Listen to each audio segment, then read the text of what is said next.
So generally, what is resilience? And if you'll click again, it's this ability to bounce back. And if you'll click one more time, in our communities, and then why don't you just go ahead and click through the end of this slide? So maybe, let's see, 3 times. Yeah, one more. We'll leave it like this. Okay, so in our communities, we have this initial capacity, and then we're impacted by a disaster.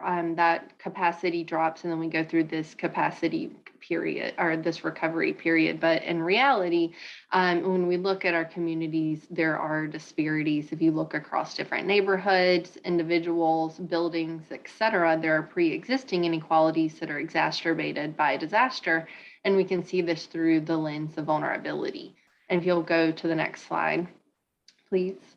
And this is the premise of one of the projects that I'm on. It's a NIST-funded Center of Excellence for Risk-Based Community Resilience Planning.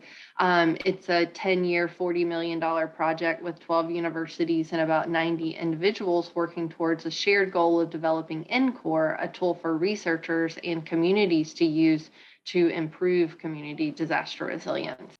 There's 2 ways that we engage with communities in this project: through field studies to collect data to inform and or validate our algorithms, and through identifying potential users to test the usefulness of NCORE.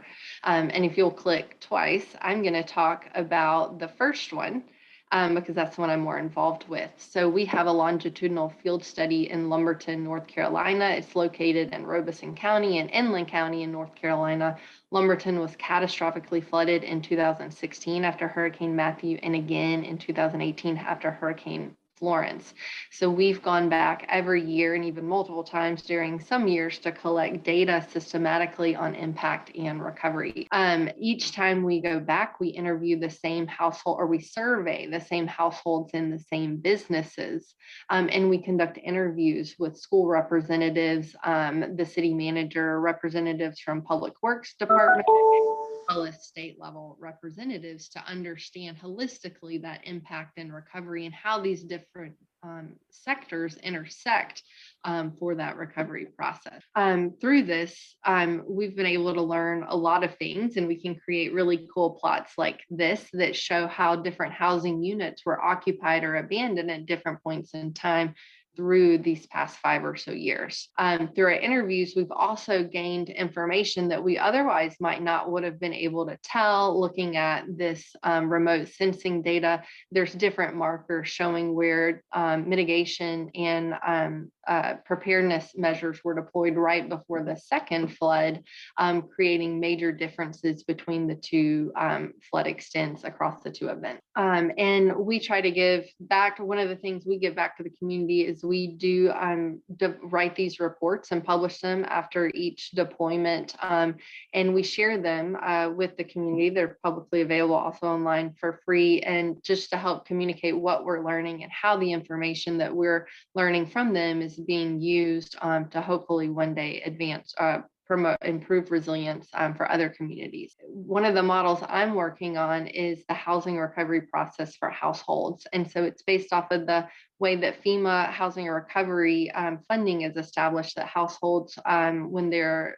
disrupted from a disaster, they dislocate, they go to emergency shelter, temporary housing, and permanent housing. In reality, some people stay in these stages longer. Some people stay in these stages longer, some people skip stages, and some people revert back and regress through the stages. And also some people never recover at all. And so it's really important when we develop these algorithms for predicting recovery that we capture all this. And of course, the way different people experience this process are based on their social vulnerability and access to resources. So what we're able to do is at the block level, we can evaluate social vulnerability, and then we can even do that at the household level. So if you'll click again and evaluate that social vulnerability at the household level, then we're able to run this model And if you'll go to the next slide, please, we can generate thousands of recovery trajectories for every household in the community, modeling that initial flood disaster. We can extract individual level sequences and see how different households experience this household housing recovery process and validate it with the data that we've been able to collect. And you can see some households, like on the left, may go stay at a friend's house and then return home within a single month, versus households closer to the right are bouncing around from a hotel to a friend's house, a hotel to a friend's house, and eventually we may say that they're languishing in unstable housing and don't recover. So one of the cool things that we're able to do with this model now is, through our interviews and working with the school representatives in Lumberton, is we can estimate the number of students who now become homeless after disasters. So when we simulate this to see if we can match what happened after Hurricane Matthew and after Hurricane Florence, we can work with those school members or the school representatives to see how accurate our estimates are. And this is the last slide. So ultimately, we've engaged with the community in different ways through this part of that project, and it's really benefited my research from learning, what the real problem is, the quality of what we're modeling, and making sure that we're capturing the most critical variables, being able to validate our work, and just overall the meaning and impact of our work. Thank you.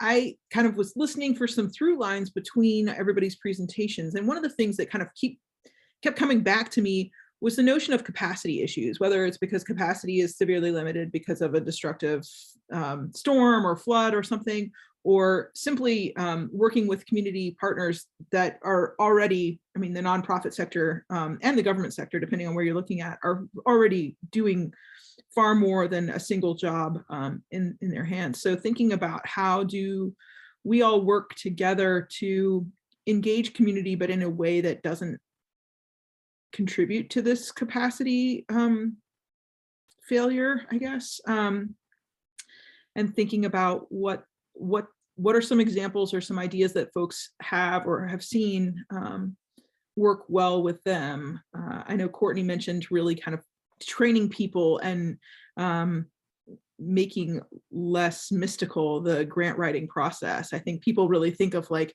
you're a grant writer, that's like a special, you've had all these skills, but really it's much more accessible than I think the framing of it is. But yeah, I'll stop babbling and just open it up. What are some examples of ways that we can, without taxing communities, really try and meet people where they are and I can certainly contribute some examples from my work if nobody else has anything popping up. And that's just, one of the things that we've been able to see, right? This access to resources, right? And the capacity to obtain that. I'm in this research that I just presented, it's being able to access federal dollars to help with the recovery processes. And specifically, I might talk about the individual and households program from FEMA, as well as CDBG-DR funds from the U.S. Department of Housing and Urban Development.